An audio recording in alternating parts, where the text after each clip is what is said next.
Between 23rd and 25th of May, President of the Republic of Kenya, William Samoei Arap Ruto, is supposed to fly to United States of America, Washington, for what is termed as a historic maiden visit of a Kenyan president to White House, and an invitation that was sent, planning that was done earlier this year.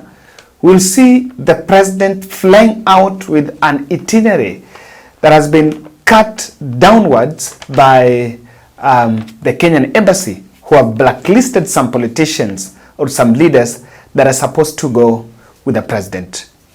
And so that itinerary is expected to be the hallmark of really stamping out the Kenyan international footprint United States of America, because it's going to attend a US-Kenya relations meeting, or rather anniversary. That is going to be 60-year US-Kenya relations anniversary. So I have a personal message, and I'll keep on insisting on this.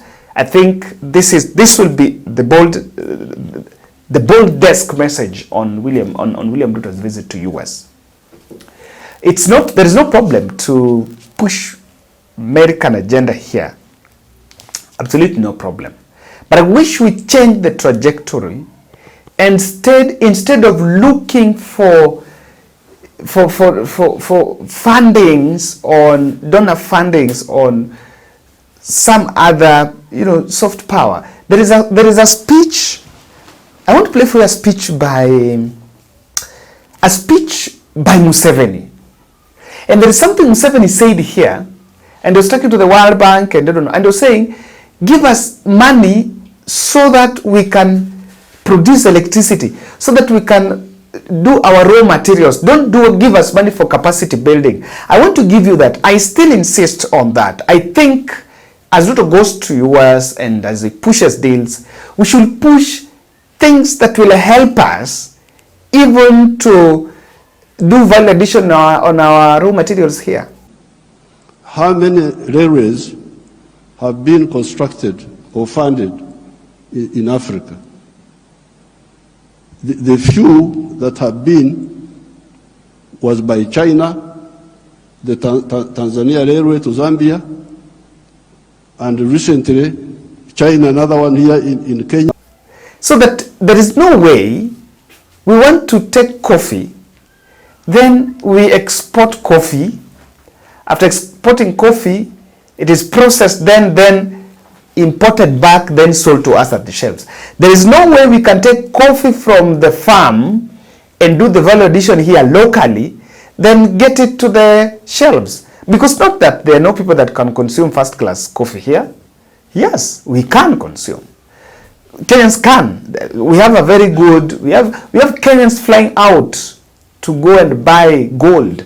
Well, gold is being done, gold extraction is being done in my village there. So after it's done, there is a whole supply chain to foreign country. Then Kenyans, the politicians, steal money locally here to fly out and go and buy gold belts and gold watches and gold shoes and gold rings.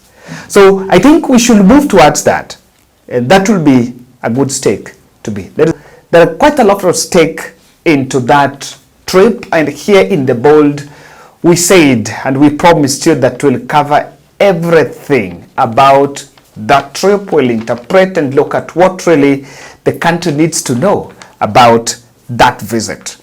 And so there is a development that has just come today, and that's what I want us to look at. But first we need to start from what so far we know before we get to what we don't know. Kenyan ambassador here, the US ambassador in the country, Meg Whitman, has been going on diplomatic charm offensive, reaching out to leaders in the country, and has met ODM leader Raila Odinga and former President Uhuru Kenyatta in what observers see as part of the strategy to ensure that he whips leaders to support that mission. President Ruto has been keen on aligning himself with the United States of American agenda. And since Kenya Kwanza came into administration, we've seen an attempt to support LGBTQ, which is which has been very contentious in the country. And also the politics of GMO were all at the center stage of December 2022, just 4 months after President William Ruto was sworn into office. But all this indicate that, and because of that, the bearing of Kenyans has been that William Ruto is a puppet of the US and is the American Mr. Right in Africa. I tend not to have a problem with that because anyway, every country, every nation have to have an errand boy in Africa. And because William Ruto came to power at a time when Kenya was seen to be pro-East during Uhuru era, they tried to undo that. Now, in another twist today, a report has emerged that a Nigerian entrepreneur known as Olubunmi Jinadu has been picked to spearhead William Ruto's trip to United States of America and his engagement on planning business-to-business forum in Atlanta. And of course, if you look at the profiles of the person that has been picked, there is no doubt that it is not something out of the ordinary. It is not really a wrong choice.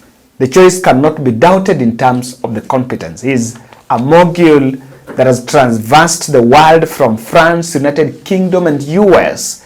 And so he's so vast with the business terrain in the global stage. But some questions have always been raised about this because I want us to look at, interpret more about that move. But something runs into my mind, and our viewers here, people who are interested, and those who are in the US, by the way, you can tell us. Biden there's going to be an election in US in November. If in any case there's going to be a transition, a change of guard from Biden to any other to any other contestant, then what will be the effect of that in the country? I am one person that I don't fancy Trump because of his hate on those immigrants. I was just looking at, we were watching some story about that, the Rush heist. And, you know, someone who was his friend was testifying against him. Someone who was really at the center of that was testifying against him. But then when he came out and was asked about it, came and said, you know, that man is a very good man. So I don't really tend to have a problem even with Biden. But I think much of what might happen is if in any case there is going to be a change of guard, then Kenya will be treading a dangerous route. The few that we shall have made together, the few benefits that we shall have made on that relation might not be achieved or might not be realized. So fine, the US trip is not bad, but again, we must make sure that our foreign policy is accommodative to all. Now, Kenya is going to US, and a Nigerian has been picked to spearhead that trip, or rather William Ruto's US engagements by organizing business-to-business forum. There are also, you know, I asked one of our viewers here from Uganda and another friend of mine here about this, and one thing he was asking me that we need to ask our viewers here is, why do you think the US decided why do you think it's an agreement between US and Kenyan government that because they're the ones that are in full charge of William Ruto's visit? So much as the reporters, the report is coming out that Kenya chose that Nigerian, that business entrepreneur, but at the end of the day, that also had the nod of the US administration. So why is it that they decided that amongst all the other engagements that President Ruto is going to have in the United States of America, that business-to-business forum was going to be organized and is going to be organized by the Nigerian entrepreneur. It is not a coincidence, and my good friend from Uganda is saying, you know, that if you look at African's trading partner, US trading partner in Africa, Nigeria comes in top 3. After actually Nigeria comes second after South Africa. Then Nigeria, then probably Egypt, but I think Egypt only on the military front. The largest military partner in Africa by US, I think, is Egypt. Then Kenya comes distance there, following after probably Nigeria and South Africa. So even that decision, much as you cannot doubt the competence of the person or rather the organization that has been picked to spearhead it, but you also do not underscore the fact that US decided that not all of it, there's some part they're not going to take charge of. In fact, the question here is, President Ruto, while in the US, is also going to meet Kenyans living in diaspora. Of course, that has been the norm. That has always been organized. And that is what the Kenyan ambassadors have always been organizing. And it poses a very critical question.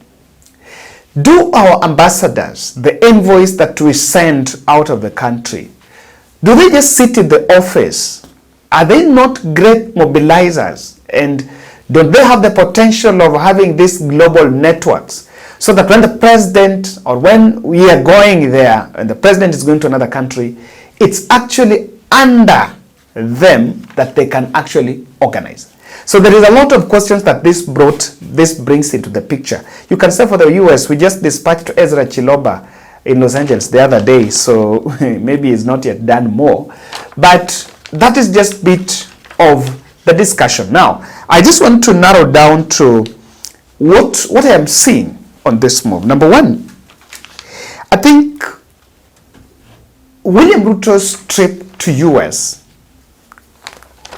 is being seen, has been reported and has been, you know, if you look at what even the international media has been reporting and what has really been written in some of these media outlets, is that Ruto official visit to White House. So there is a history attached to it. You know, he's the first Kenyan to do that. He's, I think, the third African to do it. There's been a lot of history, fast moments of doing it. But that is what the public is taking. In real sense, the real deal is not Ruto going to White House. What they want is Africa to own that trip. And in fact, by picking the business mogul from Nigeria is one of the ways to pacify the trip as a Kenyan president trip, but African president trip. And truth be told, if you look at the last time it was done, less than, I think, more than 10 years ago, for an African president to visit White House and even have that joint that joint address. So it is not really what US want to achieve here by this objective is they want to ensure that this trip is not really seen as a Kenyan. They want Africa to own. If you go and pick a business mogul, then what do you expect? You expect it to have the liking and the acceptability of other business entrepreneurs in Africa. I want to believe this, and I'm just throwing my guess here, that the business summit, Africa, it's not, that business summit is not Kenyan US business summit. It is business to business summit. So what it means is there are other entrepreneurs from Africa and other dignitaries from some other African countries that might be roped in. So William Ruto is just the headliner. But in real sense, the reason why we picked Jinadu is because we want to pacify it as not exactly a Kenyan thing, but Africa. Number two, and remember, you remember a trip when You remember the speech that President Ruto did in South Africa last, I think it was 2022, where he said that he would welcome structured dialogue, not just people being called, bangled in a car and mistreated and being taken as a group. So I think even that tough speech is what he projected, that tough speech he projected might have been behind it. What is moving? Ruto is moving American agenda. That is not questionable. I am also one person that I am in concurrence with what Pierre Lumumba says, that Africa did not receive its independence. No. Much as it is say, the Africa or the Kenya would brag of political independence, but there is something that remained: economic independence. Remember our mark, if you look at the trading, international trading dollar, trading currency still remains dollar. There is a debate around alternative currency on I don't know, based on gold or something. But it's true that we still depend much. Our economies, the benchmark of the economies is still US. So what is going on here, much as this, I'm looking at what, and I'm so keen on covering this because I want to look at what William Ruto's communication team, the bloggers, and the fellows that try to communicate the government agenda, what they're going to communicate, what they want to tell the country about it. I know there will be much of imaging and passing acceptability, legitimate messages, the first president, because they've had some, they will get some bragging rights, so much deserved bragging rights. But then what this shows, the bottom line here is America wants to push the agenda here, and they want to rival the other economies that are trying to get into the space. And so picking a Nigerian maybe would veer off from that. In fact, I'm very sure this argument, someone from government will say, let's not say that America is pushing the agenda in Kenya, but they picked it's a Nigerian who is even organizing it. And let me tell you, this is just one story of it. When Frank will come later after this and is going to unpack for us something about the coincidence of Ruto's visit in America with coincidence of Ruto's visit in America with also the time when they're also doing deployment to Haiti, and there's so much intrigues around that. So make sure you watch, subscribe to this video. It's going to give us a bit of that. So there's been a lot of angles in it, and that is why I'm saying that issue, the strategy is not really out of the moon. Number two, I think Ruto is a hardliner, but is a headliner. And looking at some of these strategies that have been put, they are a real deal to push for major deals outside the White House.